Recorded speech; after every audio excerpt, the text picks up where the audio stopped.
Welcome to this webinar where we're going to provide you an overview of the function and role of the Legislation Design and Advisory Committee and how to engage with the legislation guidelines and LDAC. I'm Guy Beatson. I'm Deputy Chair of the Legislation Design and Advisory Committee and General Manager of the Governance Leadership Centre at the Institute of Directors here in Aotearoa, New Zealand. In my past lives, I've been involved in policy, economics, and a whole range of other things, and I'm the token economist on the panel today, and we're going to be your facilitator. There's two parts of today's webinar. First, we're going to do a bit of a discussion about those topics with our presenters, who will introduce themselves in a moment, and then we'll open it up to questions from you, our audience, and that's the important part of this webinar. So now I'd like to turn to Cassie to introduce herself, and then we'll go to Andrew to introduce himself. Thanks, Guy. Kia ora koutou, ko Cassie Nicholson, tōku ingoa. I am Cassie Nicholson. I'm the Chief Parliamentary Counsel in my day job and a long-time member of LDAC now, I think. I love all things legislation design and love seeing you guys as you come through in subcommittees and things. Over to Andrew. Kia ora. Kia ora, thank you, Cassie. Kia ora koutou. Ko Andrew Raw, tōku ingoa. In my day job, as it says on my screen, I see, in fact, I'm the DCE policy at the new Ministry for Regulation. I'm actually one of the newest members of LDAC, having only joined the committee just before Christmas, but a long-time user of LDAC services in terms of coming along for LDAC subcommittees. Yeah, look, I'm actually a lawyer by training and have done various public service legal jobs before this one. Thank you so much, and thanks both Andrew and Cassie for agreeing to do this and helping our audience through the LDAC guidelines and what LDAC is today. So now let's look at the legislation guidelines, which Andrew's just referred to. Andrew's going to help us better understand what those guidelines are. Do you want to run us through briefly what LDAC does and the type of advice that LDAC provides officials, Andrew? Sure. LDAC is mandated by Cabinet to review introduced bills against the guidelines, which is a very grandiose statement in terms of what LDAC's mission is. What it practically means is that, and we'll come on to the detail of the guidelines in a moment, but practically it means that LDAC has to firstly maintain the guidelines, so maintain and enhance periodically the guidelines, republish them.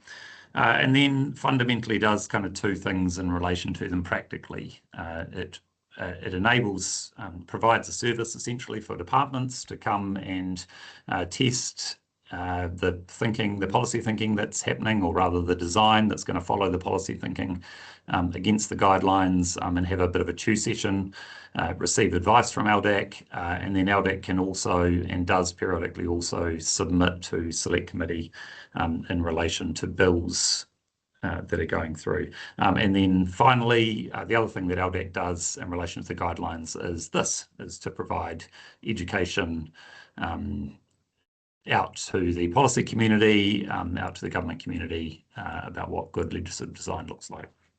So that's fundamentally, Guy, what we do. That's great. I mean, and the interesting thing about that, though, is that I guess we're making a presumption that people know what the guidelines are and where to find them, and we'll talk a bit more about that a bit later on. But I mean, so you end up in a situation where there's this kind of really nice conversation with a bunch of public service and non-public service members of LDAC with officials, but there's often going to have to be a link to the guidelines.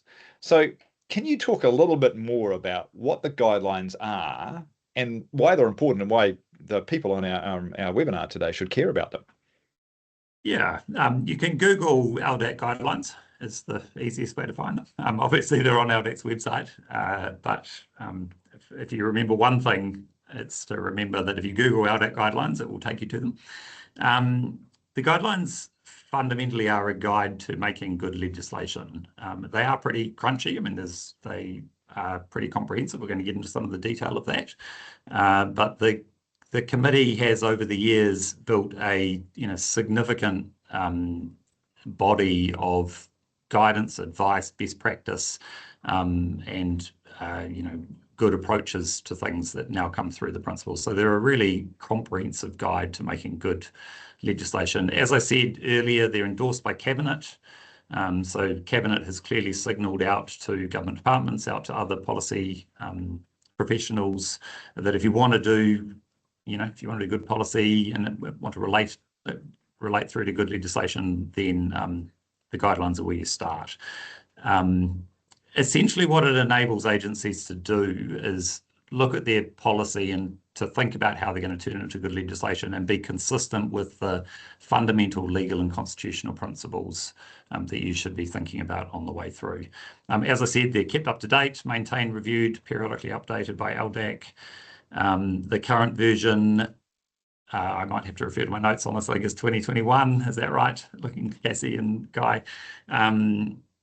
So there was a 2018 version from memory, which has been recently updated to 2021. So they're kept up to date all the time.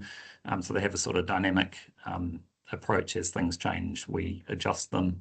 And yeah, basically intended to act as an aid to officials with that kind of delicate task of how you turn a policy idea into good legislation. Not intended as a hurdle to overcome or a bar, but really a guide for how you take a minister's policy idea and turn it into something effective and compliant with legal and constitutional principles. In practical terms, what does that mean? Well, and hopefully everyone has either had a look at them or can Google them and find them on LDAC's website.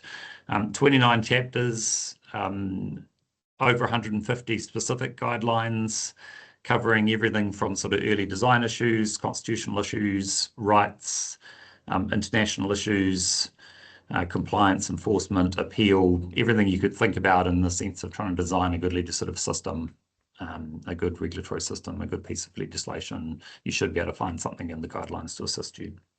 So I guess a bit of follow-up, and we've just put the link, in case our audience can't find it, a link in the chat, so if people want to find that. If people want to ask questions as we go through, we will get to your questions. You can ask questions now, so there's a Q&A button at the top of your screen, just on the right-hand side. So if you could use that for us, that'd be fantastic. I've got a couple of other quick follow-ups though, Andrew. Why are they called guidelines? Well, as I said, they're not law in themselves. They're here to assist departments.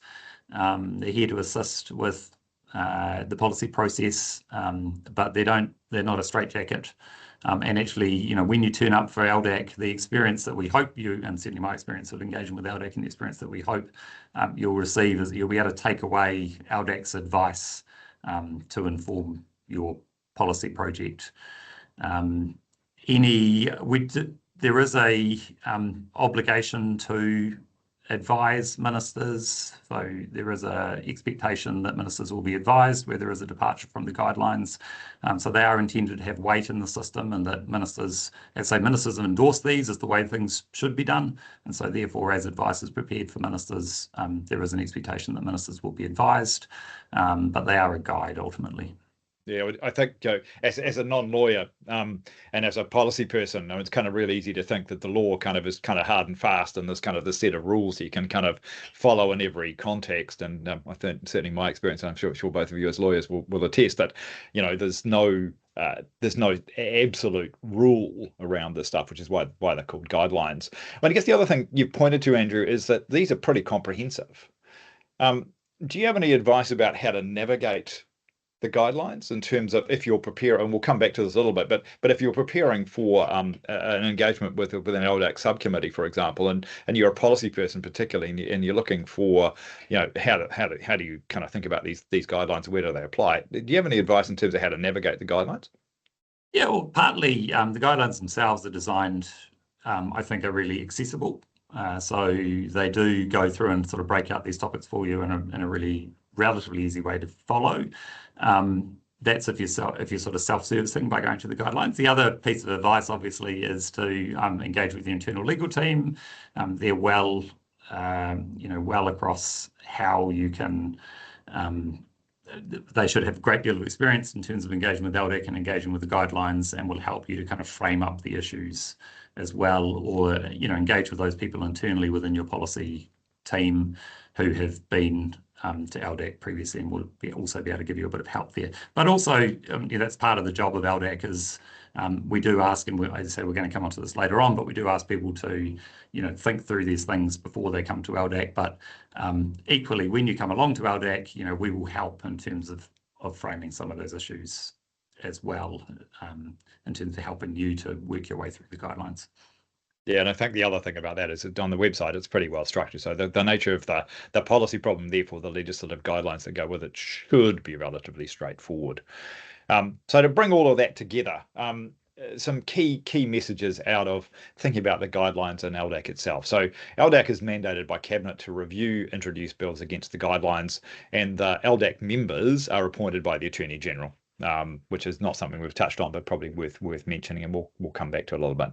The guidelines are endorsed by Cabinet, so this isn't some invention from the Legislation Design Advisory Committee. There's at least a Cabinet approval process for that, but it does provide a point of reference for good legislative design and fundamental legal constitutional principles. And that is not just a matter for the law, that is a matter for how you then think about framing the policy issues as well. I want to reinforce the point that Andrew made. These are guidelines, and they are not a hurdle. They are intended to be an aid to good legislative design, to actually get policy in place that is actually effective and everybody can understand.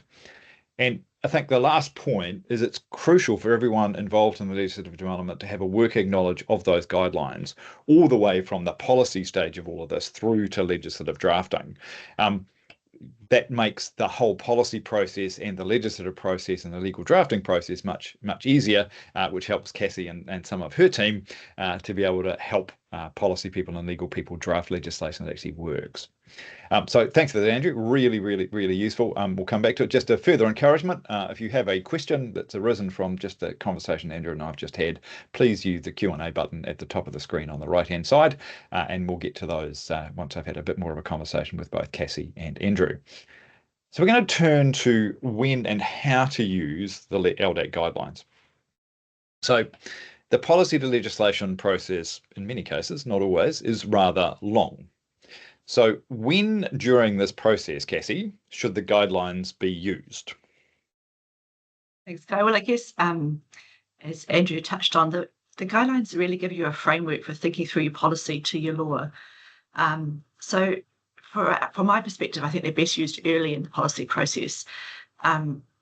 If you can embed, obviously you'll need an idea of what you're trying to achieve, what your minister's trying to achieve. But if you can embed them in how you flesh out that idea, how you drive that through to actually legislative action, it really helps you think through to what you'll need to later figure out at the point of policy decisions and then instructions and then ultimately the law. So I guess it's a scaffold or a framework in which you can keep going all the way through. It gives you stronger rationales for your thinking, and it helps prevent like false starts later if you've had them up early. But they are pretty big, like Andrew said.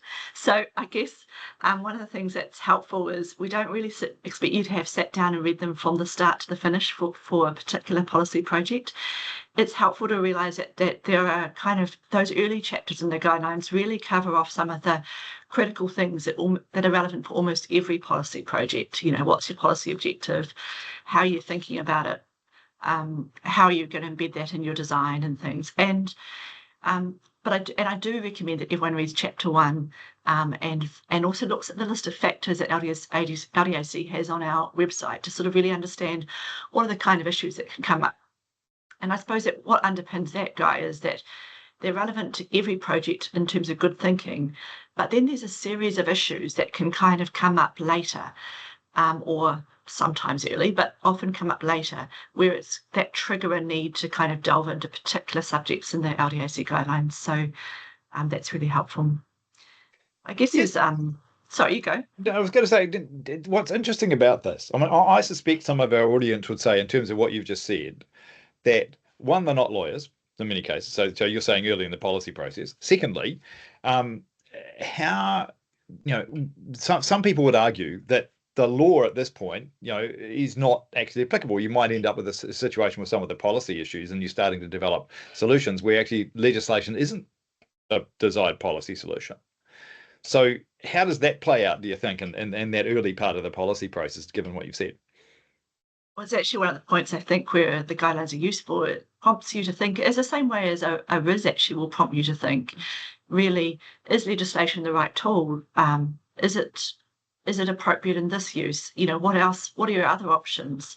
And what are you really trying to address with your legislation? Is it cover the whole field, or is there a targeted intervention that you're really trying to do? And getting clarity about what's the problem you're trying to address is probably one of the most critical things I think you need to do for a good project. Yeah. So I interrupted. Do you want to carry on with the point you were going to make? I guess I was just going to say, look, there's probably some bottom lines, I guess, where we think you need to have addressed the guidelines. Because they are this cabinet endorsed tool that form a foundation of advice to ministers, you do need to have, when you know that you'll have policy decisions that are going to depart from or raise significant legislative design issues, your cabinet policy papers should address that and make sure cabinet's fully informed on those trade-offs and choices. We recommend using the legislative implications section of the cabinet paper. And then later, once your legislation's all fully developed, that's the point to do the really thorough check, to make sure there's nothing else come up in the process. And your ledge paper should flush that out if there is. Very last point there on that one is that if you are quoting LDAC advice, and people do, and it's useful at times, we just ask that you talk to the Secretariat about that before you go ahead. Yeah, no, that makes sense. And that's often in the letters of advice as well, just to make sure that that's all covered off.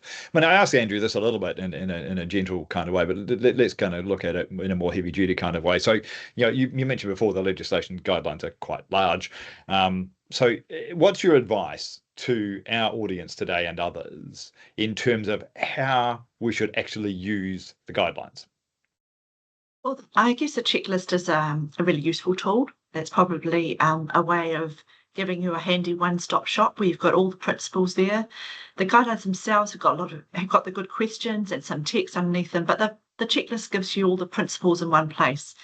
And that's a kind of a good place to go through and understand whether you're compliant, whether it's relevant. If you're not compliant, or there's some departure, or you think there's something you need to explore, it gives you a place to record your thinking there. And it's iterative. That's a document you can keep using and refreshing as you go through the process. I mean, implicit in that, I think, is that not all guidelines are the same. And I think you touched on this point earlier, guys. Some are really about asking you to inform your judgment. For example, the choice between primary and secondary is a good example of that. Like, what goes in primary versus secondary? It's about what's a significant policy decision. We give you factors that help you understand your thinking, but it's really for you to work that through in your scenario. Whereas there are other guidelines that are more like defaults, like don't oust judicial review, where really there could still be a justification in particular cases, but there's probably a stronger push in a particular sort of default answer to that. And again, the key here is recording your thinking, understanding what the choices are, what good design looks like, and then really what does that mean in your particular scenario. Yeah, it's interesting, isn't it? I mean, as you've said that, Kathy, it occurs to me that there's two things that are kind of sometimes outside of the realm of some of the policy folk, even if the legal staff are across it. And one of those is around kind of constitutional bottom lines at some level. So the judicial review one, to some extent, the role of Parliament, all those other things.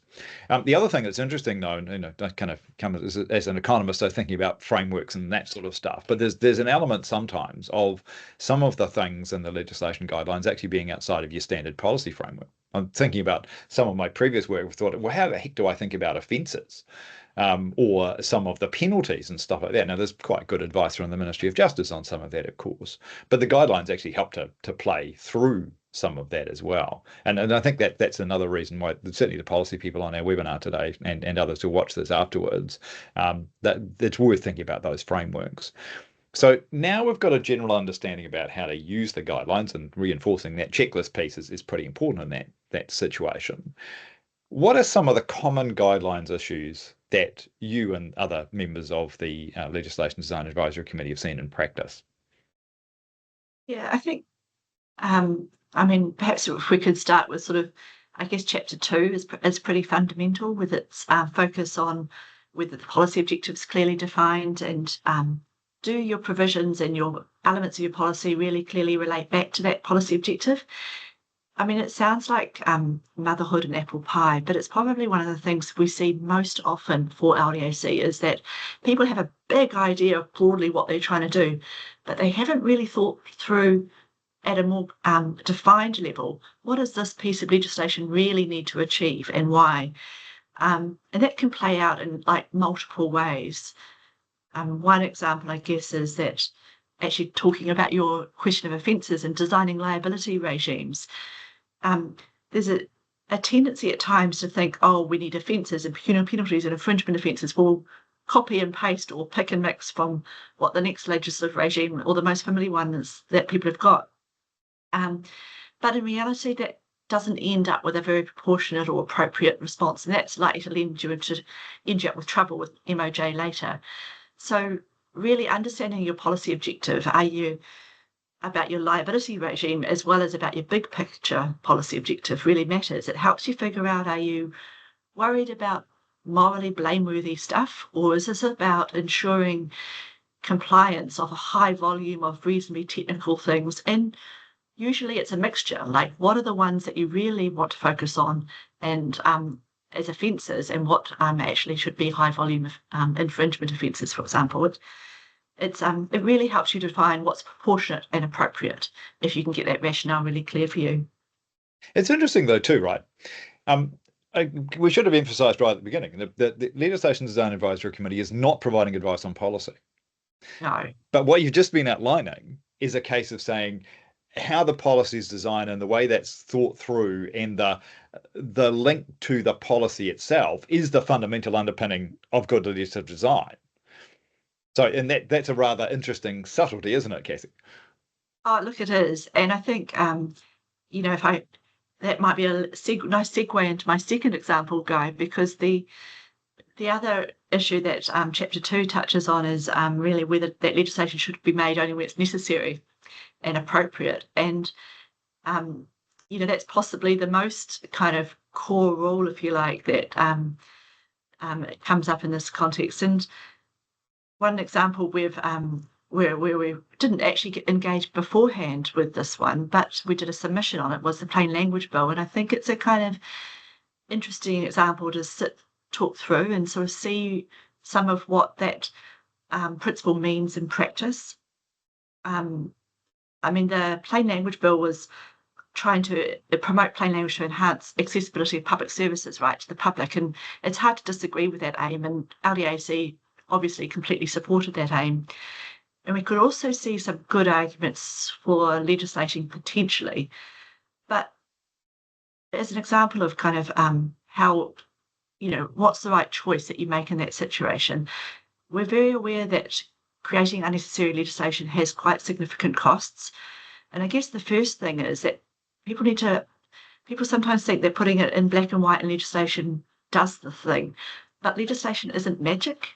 It's Really? not Harry Potter, sadly. I really wish it was. But you need to be clear that your problem is actually one that can be fixed by legislation. And in this case, plain language standard wasn't going to be enforceable. So we could see a real risk, really, that in practice it wouldn't really necessarily make a significant difference. And we were a little bit suspicious because the US equivalent hadn't worked that well either. But alongside that kind of question of, will the legislation actually do the trick? And what are your other choices instead, and could they be better? I do think it's really important to weigh up the costs of legislating. So once you put your policy into legislation and once you make it set in stone, by definition you become inflexible in a way that actually can really cut against the benefits of iterative policy refinements and other choices that you might make. In the plain language example, you end up with a standard potentially that's very high level to cover everything it has to cover, and therefore probably not specific enough to drive the changes that it really needs to drive about that really front-facing material. So it's really hard to get a rule in legislation that covers all scenarios well. So you do end up with inflexibility. And the other thing, I guess, with putting things into legislation is you also inevitably end up with legal risk. Have you created unintended consequence as a result? Do you actually, even though you think you're not enforceable, the courts tend to think it should be, and sometimes that bleeds through into lots of other contexts. So I guess I'm very cautious when we legislate unnecessarily.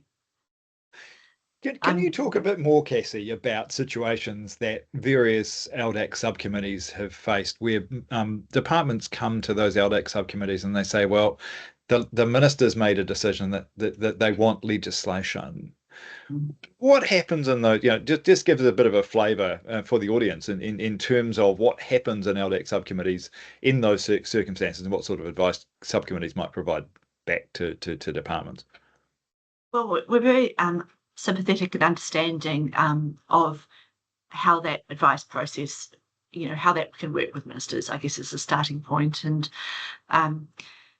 we're kind of conscious that really what LDAC is there to do is to provide a kind of constructive context in which agencies can sort of get another point of view, another perspective, test their own thinking, and potentially go back to ministers with some clearer understanding, perhaps, of the choices and trade-offs and the alternative options here.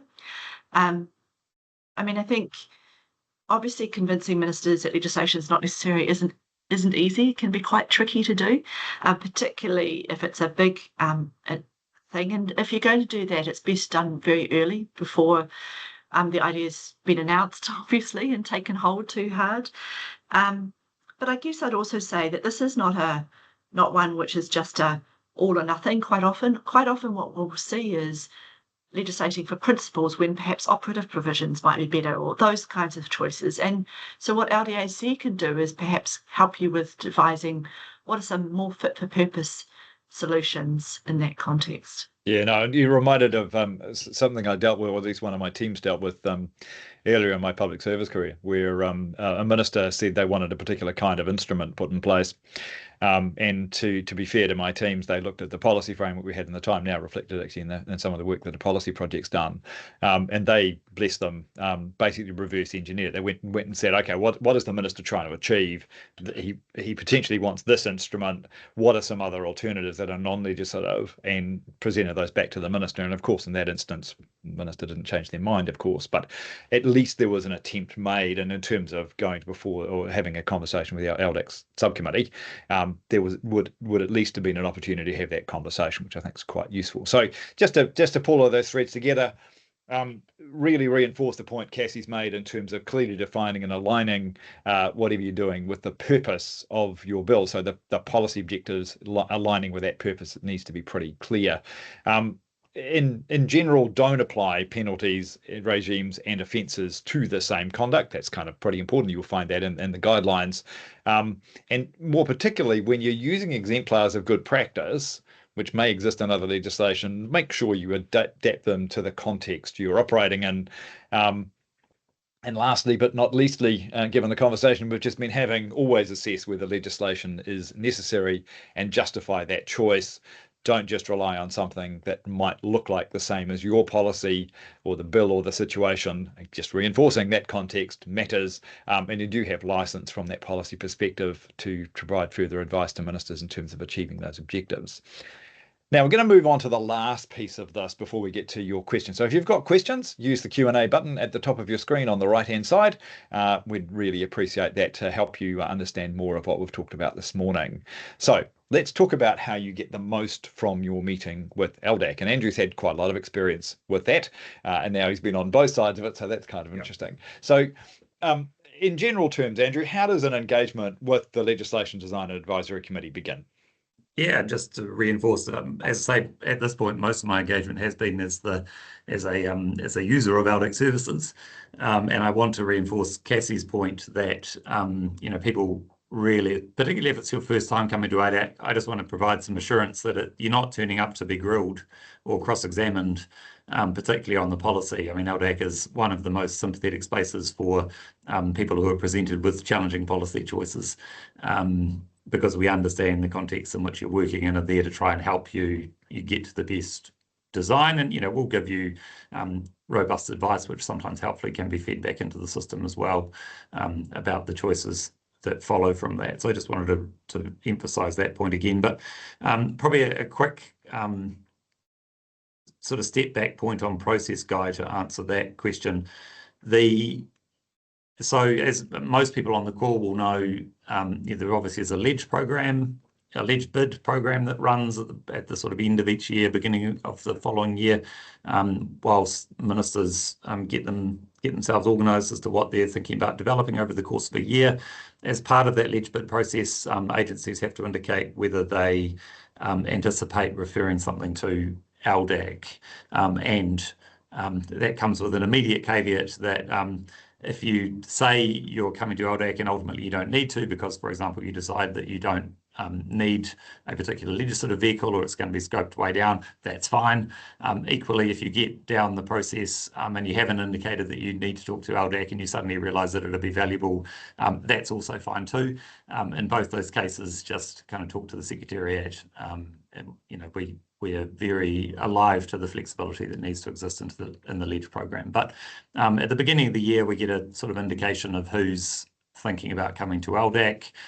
That loosely is sort of 50 bills in the course of a year will be saying that they want to come to LDAC, and we will see about 35 to 40 of those. So we'll kind of thrash through of the people who indicate that they want to come and see us, and anyone additional who comes in on top will provide some advice about whether whether you do or don't, whether LDAC's going to be helpful or not. So we see about 35 to 40 bills in a year, and because we see the LEADS bid program coming through, we're able to kind of prioritise where we think LDAC will best put its time, and then communicate that out to agencies. But ultimately, LDAC is there as a helpful mechanism for agencies, so it is ultimately up to agencies to decide, whether or not they want to come and talk to us. And as I said, if you change your mind partway through the year, that's fine too. Just kind of get in touch. Our experience is that the policy teams inside agencies are driving that engagement, but as I kind of indicated right back at the start, also just worth looping in with the legal team.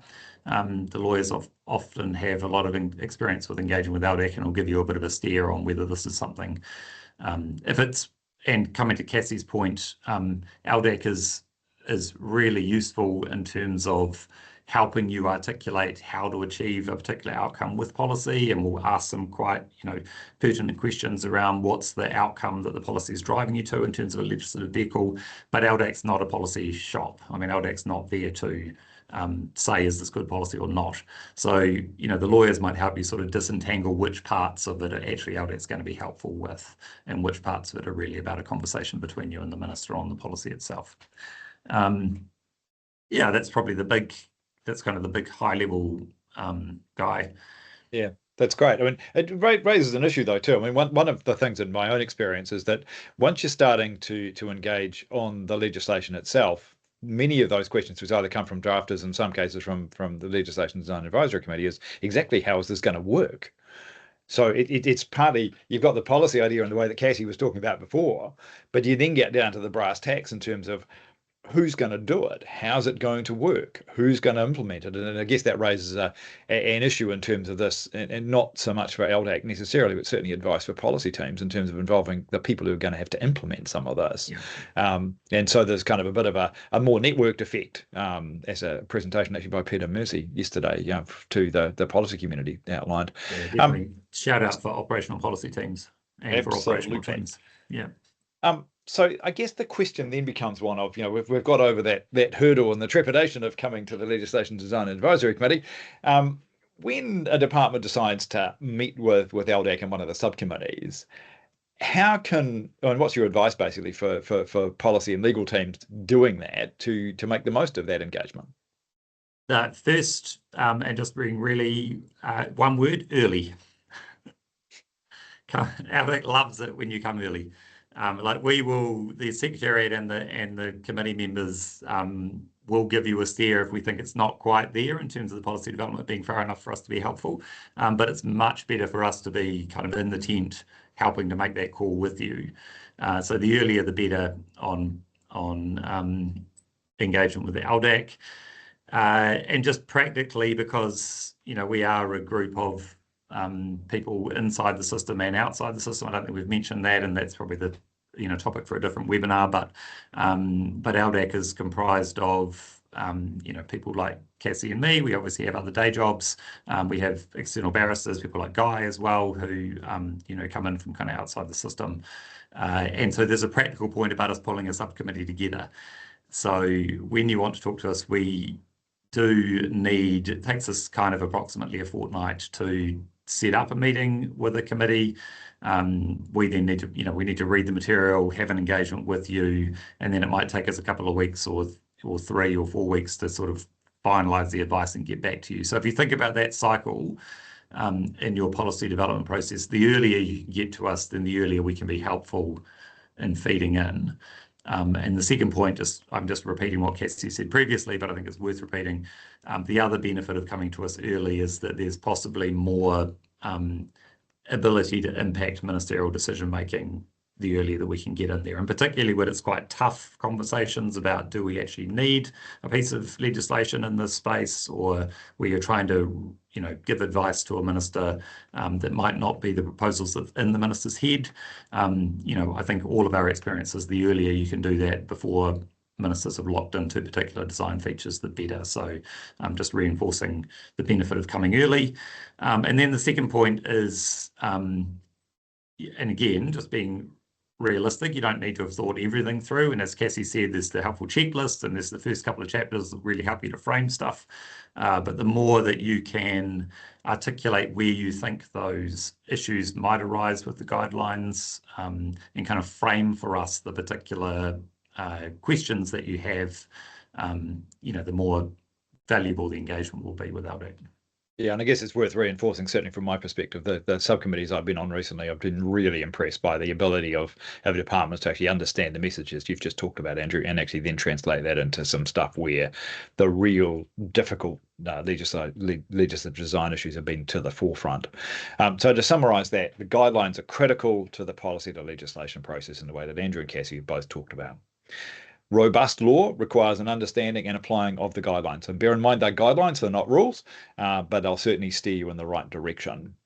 LDAC's assessing bills against the guidelines and the systemic implications to maintain a coherent statute book. So that means it's more than just the individual proposals. There's an element, and the reason we have such a broad church in some senses of people across various parts of the legal profession, people inside and outside, is to make sure that we're thinking about the statute book as a whole rather than just those individual legislative design issues in a particular place. That may not matter necessarily to the department, but it certainly matters in terms of the coherence of the statute book. And finally, just to reinforce that message, engage as early as possible through the LDAC Secretariat, and there's details on the LDAC website, and come prepared with sufficient information that's focused on those things, particularly in the checklist that Cassie mentioned earlier in our webinar. So now it's time for some questions from our audience, and I'm going to start with Cassie, which is kind of more of a mechanical question rather than about the guidelines or engaging with LDAC. But the first one is, when was LDAC established? Well, LDAC was kind of an evolutionary process, I guess. The original Legislation Advisory Committee, of which people like Sir Geoffrey Palmer were on, was originally a committee of experts that just looked at bills after introduction. And at one point back then, there was also something called an LDC, Legislative Design Committee, that was internal. Well, I think back in, it's 2015, those two were merged into what we now call the Legislation Design Advisory Committee, with the real intent that it be able to look at pre-introduction work, where more you can actually get more happening rather than just do submissions at select committee. Originally, it was sort of with just private sector people were only doing post-introduction and just public service pre-introduction. Well, we reformed that, I think I'm going to say about 2017, 2018. And we've merged the committee so it can all work together under a cabinet mandate, which is a great process, to be honest, Guy. It's really helped us get all the perspectives around the table in a way that's been very helpful. We've also got a question, Andrew, about how LDAC members get appointed and arguably get vetted. So given you're the one of the newest members on the committee, how did you end up being appointed? I had no idea about vetting, I would just say up front. I'd probably also say that maybe the vetting wasn't as effective as it could have been, but we'll see. No, the Attorney General, the appointments are by the Attorney General. And I'm guessing, this is a complete guess, on some recommendations, presumably from the existing LDAC committee. As the newest member, I'm probably least across how that process happens. But it's the Attorney General, and you receive a very lovely letter from the Attorney inviting you to join. And then there is a reasonably comprehensive onboarding exercise to come in. Yeah, I think that's right. And you go, Cassie. I was just going to add, like, so that there is a mixture of public service members and private sector, but we really try and get quite a lot of different skills. We look at the overall mix of skills there. So we've got policy, legal, Crown entity people who are, doing that kind of operational policy thinking, academics. We are looking for a bit of a broad church at LDAC, which is one of the things that drives our how we go about thinking about that. And one thing I'll just add there, sorry, Yeah, I was just going to say a little bit of a side note. LDAC doesn't, whilst it is quite lawyer heavy, I think to Cassie's point, it is a broad church and it is actually, filled with policy officials and economists and others as well. LDAC isn't in the position to provide legal advice, and but often can point agencies to where legal advice might be useful. And sometimes the conversation goes that way. So if you're coming along, it is useful to bring the lawyers, and sometimes the conversation can get quite, legally, but ultimately that's not LDAC's role. LDAC's role is to provide advice on the design perspectives. Yeah. And I guess tied back to the guidelines, I guess the other part of that question potentially is about if you've got non-public service members or even some of the public service members, how are conflicts managed, and I guess want to provide assurance to our audience today that conflicts are managed by being really explicit about whether or not there's conflict, including not just in terms of the immediate issues, but if something arises for a member during the course of consideration, that's raised as well. We go back to Cassie. How often are the guidelines amended? Well, I guess we've normally always got something on the go in terms of something we'd like to sort of do as an amendment. They're not amended that frequently. I think they were basically did a big replace in 2014. We did another version in 2021 and maybe there was one in between 2018. 2018. Yeah.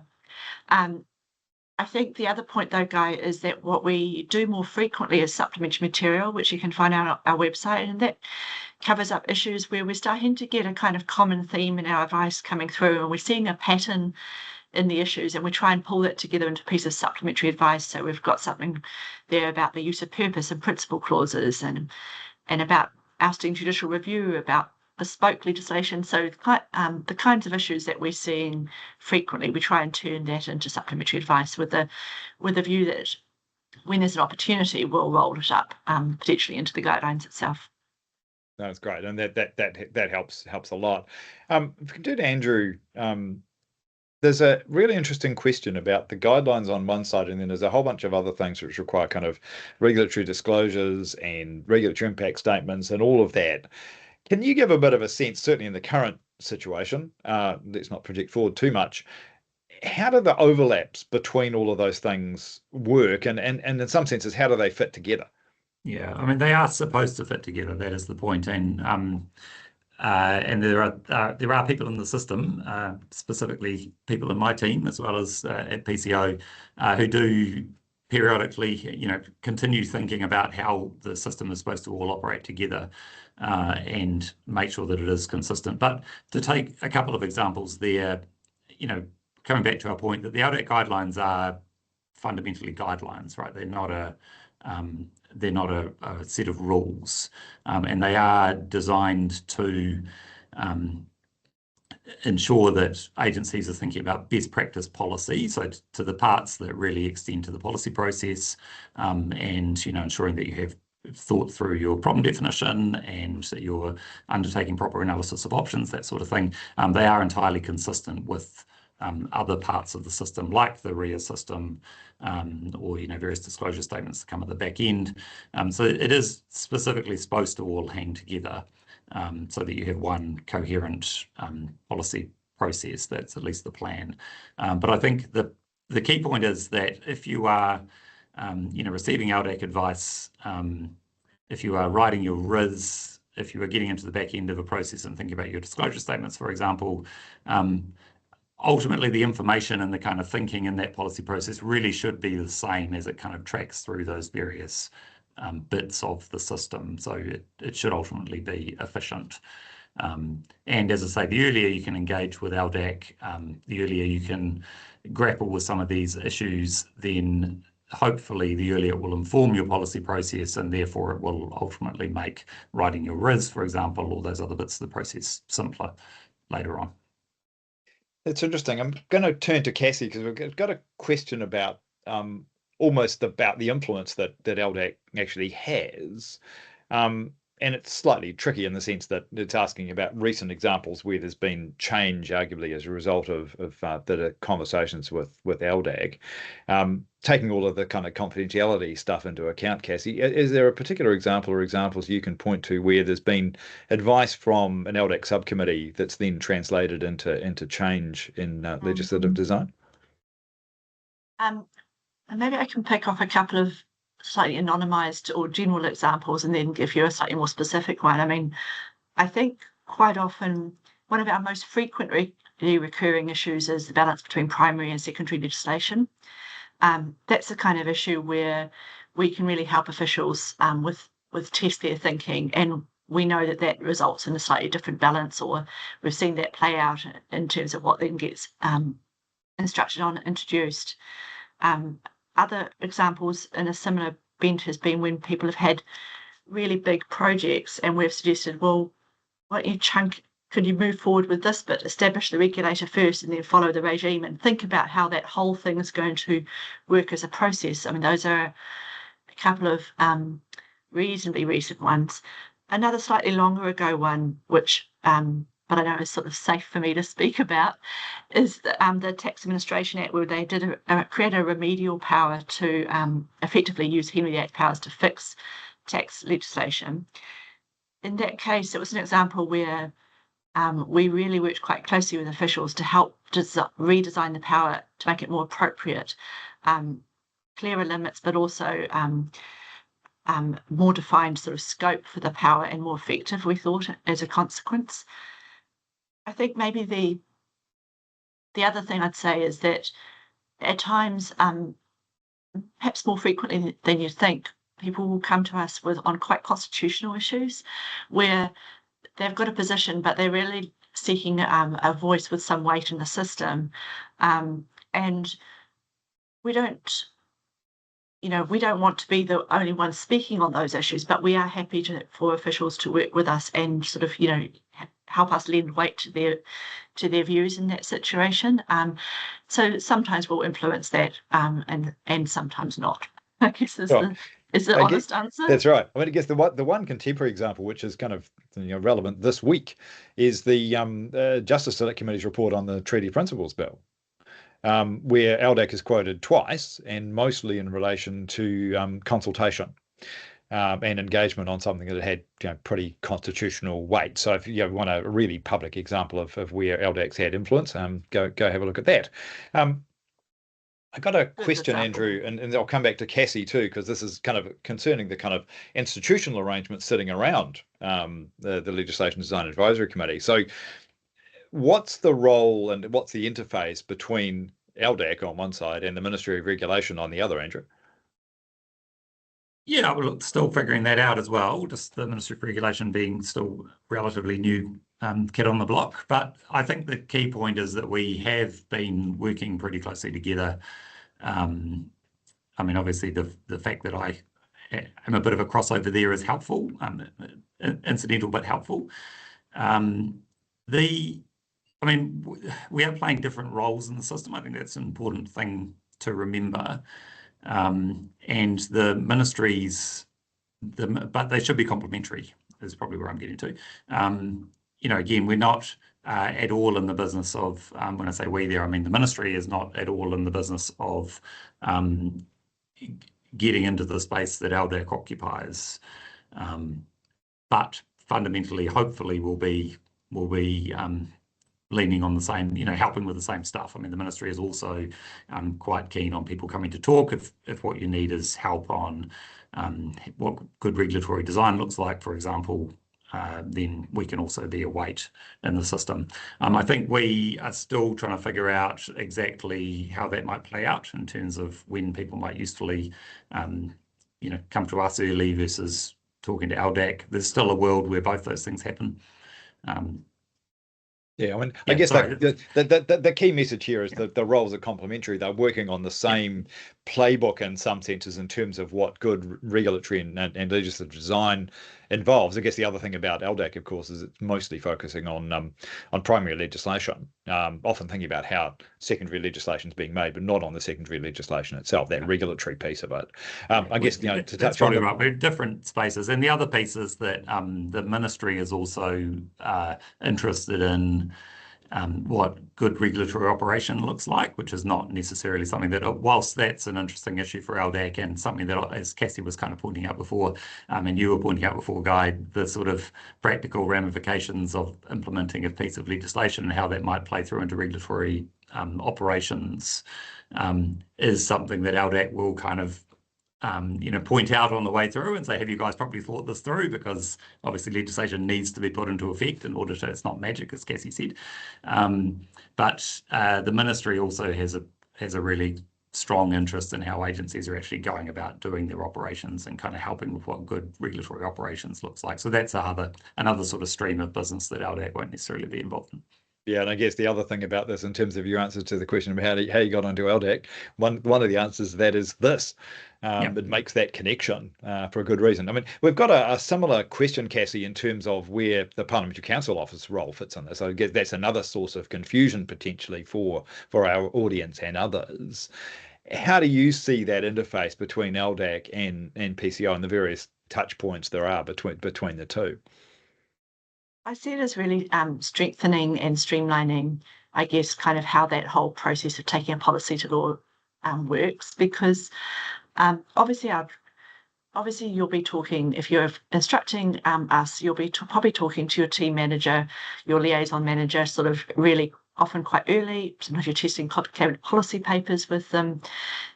It's often our managers who say, or the drafter even, once you start talking to them, do you think you should go to LDAC on this? Is this one where you could get more?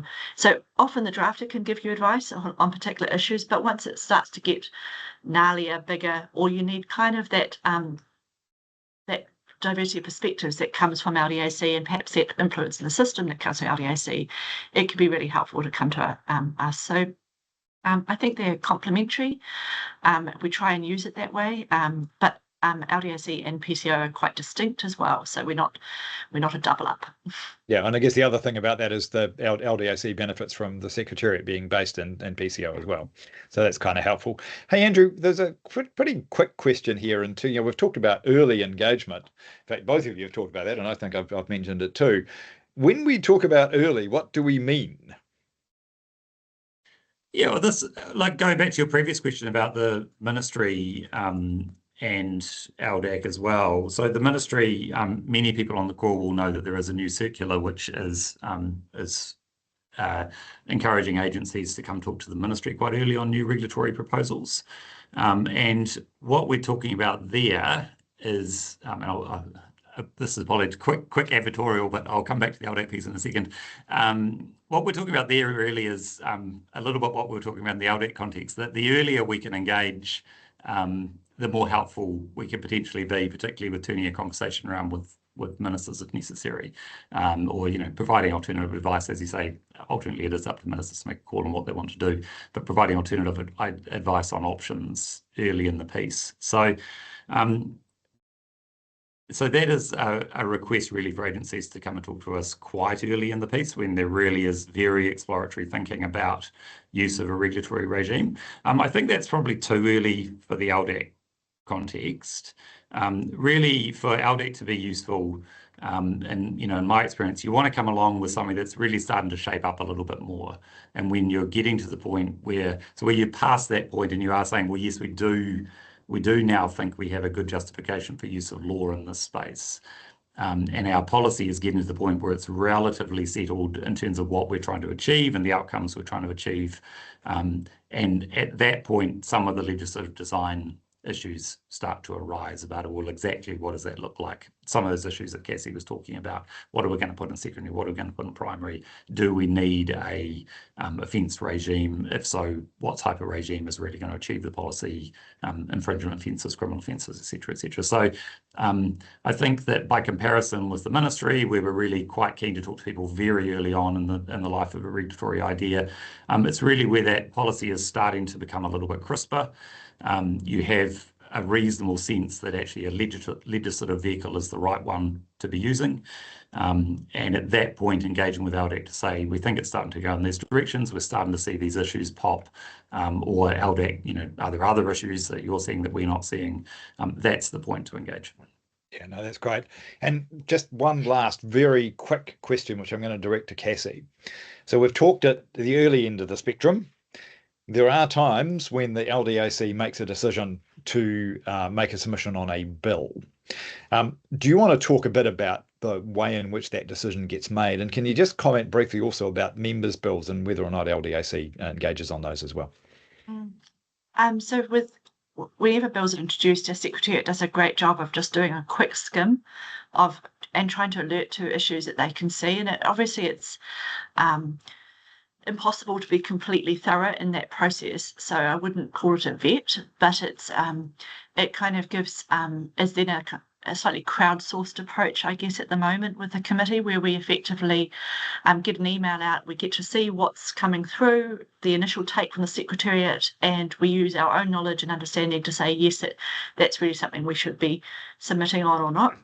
And then the submission gets developed up by the members. So yes, we do submissions. It's a really important part of our process.